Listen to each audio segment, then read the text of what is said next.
هاي يا حلوين، عاملين ايه؟ اتمنى تكونوا بخير. قوليلي، عمرك حسيتي ان لبسك في رمضان ساعات بيطلع شكله مش زي ما انتي متخيلة؟ بتدوري على قطعة تكون محتشمة وأنيقة وتناسب شكل جسمك في نفس الوقت؟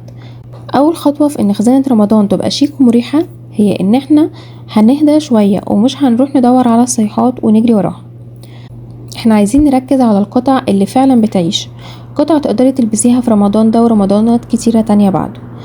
هنبني مع بعض الكبسولة رمضان، مكونة من قطع بسيطة وأنيقة وسهلة في التنسيق، حاجة هتريحك وتخلي لبسك دايما مظبوط. القطع الأساسية دي هي هتبقى الأساس اللي هنضيف عليه لمسات الترندي اللي ترفع اللوك من غير ما نسيطر عليه. وزي ما انتوا عارفين، الحشم مش معناها ان اللوك يبقى ممل، ولا الأناقة معناها اننا نتخلى عن الحياء.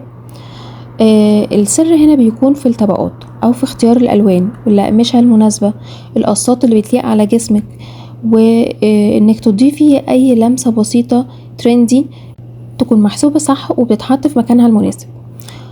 قطعة بسيطة جدا ممكن تستعمليها، ممكن تتحول لإطلالة راقية لو عرفتي تلعبي صح على الطبقات والظلال. واول حاجة هنبص عليها وهي شكل جسمنا وازاي نختار القطع اللي بتليق عليه كويس قوي.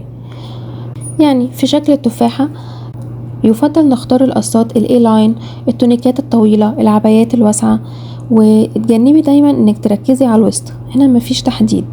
استخدمي ياقة في عشان تطولي الرقبة اكتر.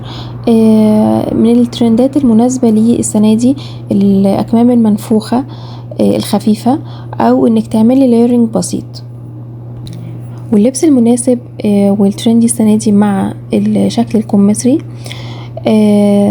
ركزي دايما على الجزء اللي فوق، اكتاف خفيفة، اكمام مميزة، بنطلون يكون واسع، جيبات تكون بقصات مستقيمة. والترندات المناسبة ليه هي ان احنا نختار الوان فاتحة من فوق واكسسوارات من فوق سواء على الرقبة او حلق.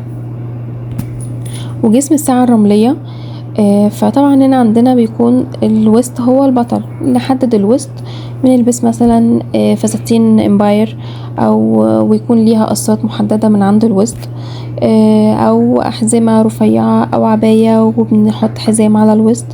والترندات المناسبة معاه الفساتين الناعمة اللي هي بتكون من التيك سيلك.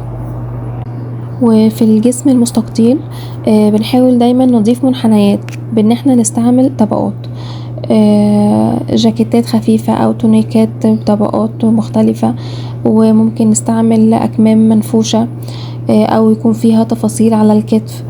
والترند المناسب معاه هو اللايرنج زي ما قلنا، والأقمشة اللامعة الناعمة.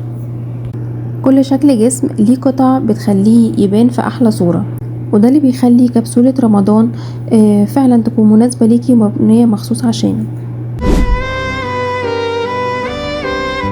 وطبعا كبسولة رمضان ما ينفعش ابدا تخلق من بعض القطع الابطال اللي اتكلمنا عنهم قبل كده، سواء تستعملهم في رمضان او غير رمضان، واللي تقدري تعيدي تنسيقها طول الشهر. اول حاجة يكون عندنا عباية اساسية بلون محايد بتليق على كل حاجة، بتتحول من يومي لرسمي باكسسوار بسيط.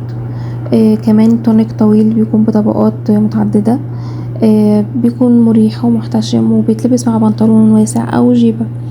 والبنطلون الواسع بلون محايد، وكمان يكون عندك قميص ابيض او عاجي، ده قطعة اساسية دايما بتليق مع كل الالوان.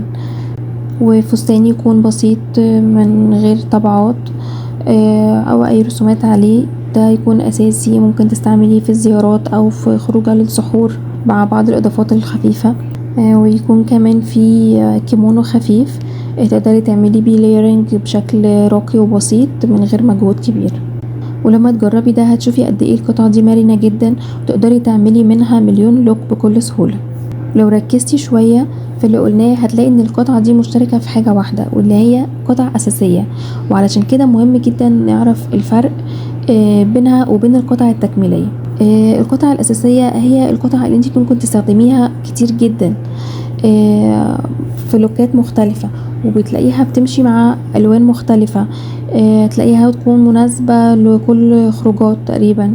وكمان هتكون مريحة ومناسبة مع الجو. والقطع التكميلية بقى هي دي القطع اللي بتكون ترندي، اللي هي ممكن نلبسها مرة مرتين او تظهر في سيزون والسيزون اللي بعده مش موجودة خلاص اختفت، او قطعة بسيطة تضيف لمسة معينة للوك حسب الفايب اللي انت عايزاها.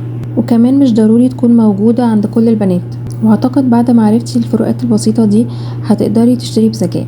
حتى الاكسسوارات في رمضان هي بتعتبر قطعة تكميلية بتغير اللوك، لكن مش جزء من الأساسيات.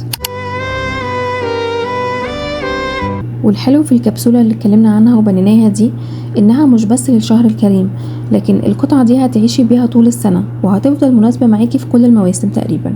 رمضان دايما بيخلينا نرجع لراحتنا وبنركز على اللي يخلي يومنا أبسط وأشيك. ولما تبني كبسولة رمضان على ذوقك وعلى القطع اللي فعلا بتناسب جسمك، هتحسي ان كل يوم أسهل وأخف وأقرب لستايلك الحقيقي. انتي مش محتاجة ترندات كتير، انتي بس محتاجة شوية قطع صح وتنسيق بسيط وثقة في نفسك، وساعتها اي لوك هتعمليه هيبان راقي ومناسب وانيق عليكي جدا من غير اي مجهود. وبس كده خلاص خلصنا النهارده.